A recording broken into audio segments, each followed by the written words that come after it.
les sciences de l'éducation tiennent compte des acquis des neurosciences pour permettre aux élèves de mieux apprendre. Elles ont inventé ce qu'on appelle les piliers cérébraux de l'apprentissage, c'est-à-dire l'attention, l'engagement actif, la correction d'erreurs et la consolidation pour permettre aux enfants d'apprendre plus vite et mieux. En ce qui me concerne, j'essaie de tenir compte de ces piliers pour bâtir mes cours. Mais j'essaie également de respecter les étapes qui permettent de transformer une information en vraie connaissance, c'est-à-dire l'attention, la réflexion, la compréhension, la mémorisation et l'utilisation. Toutefois, alors je vais vous en parler, mais toutefois, avant d'aborder la présentation de ces piliers cérébraux de l'apprentissage et ces étapes du chemin de la connaissance, il me semble important d'évoquer les particularités et les limites de notre système éducatif.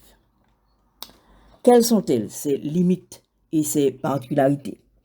En premier lieu, nous dirons que notre système éducatif a un fonctionnement qui fait que le temps scolaire, c'est-à-dire le temps où les élèves sont avec les professeurs dans les salles de classe, est majoritairement consacré à la transmission de connaissances, ou je dirais plutôt d'informations. Les cours sont des informations à ce stade, dans la mesure où une connaissance est une information qui a été assimilée par un cerveau humain.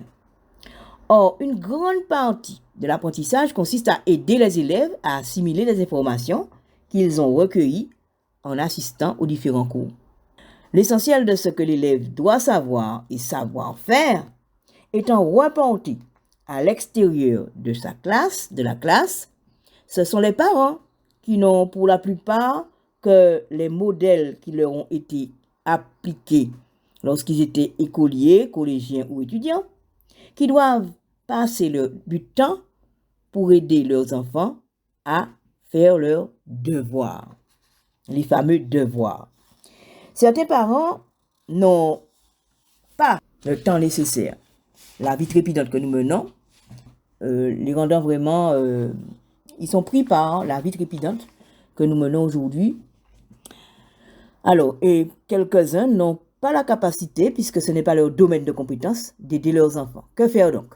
S'il est vrai que depuis quelque temps, on organise des moments après les cours où les élèves peuvent apprendre leurs leçons et faire leurs exercices, beaucoup de parents regrettent qu'il ne s'agisse, pour la plupart du temps, que de plages horaires dédiées aux devoirs, sans que des méthodes soient proposées aux élèves et sans que les élèves soient vraiment accompagnés.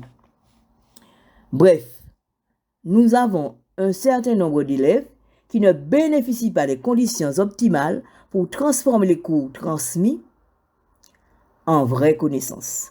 Le dispositif Devoir en fait se contente encore d'offrir aux élèves un espace et un temps pour effectuer leurs devoirs, mais ne fournit que trop rarement des méthodes pour apprendre les leçons et faire les exercices. Avec une quinzaine d'élèves de niveaux différents, comment aider concrètement chacun?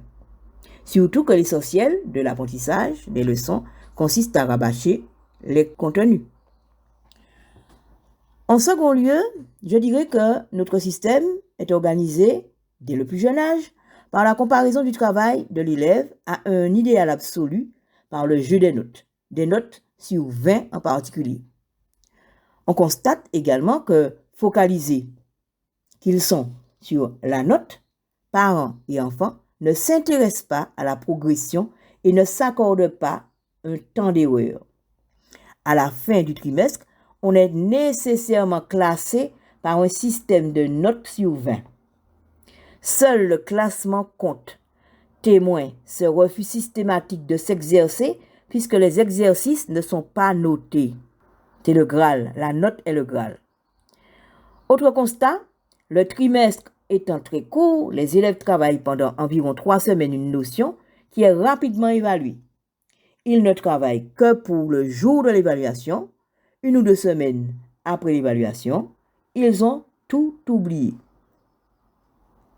Ce qui donne aux professeurs le sentiment d'avoir affaire au tonneau des Danaïdes ou d'être Sisyphe obligé de recommencer éternellement la même action sans espoir de réussir. Demandez à un élève que vous avez eu l'année précédente une information sur une notion que vous avez traitée, il vous regarde étonné, surpris et surtout certain qu'il n'a jamais travaillé cette notion. Pour ce qui est du français, c'est une vraie difficulté que ce système de moyenne qui réunissent des notes d'écriture, de lecture, d'orthographe, de vocabulaire, de conjugaison, de grammaire et qui ne permettent pas vraiment d'évaluer la progression des élèves pour chacune des sous-matières.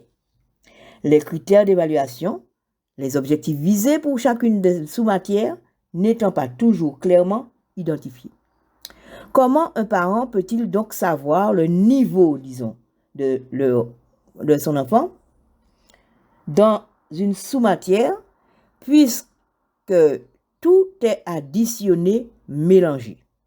Les manuels ne donnent pas de renseignements sur les compétences évaluées et les progrès des élèves pour chaque compétence.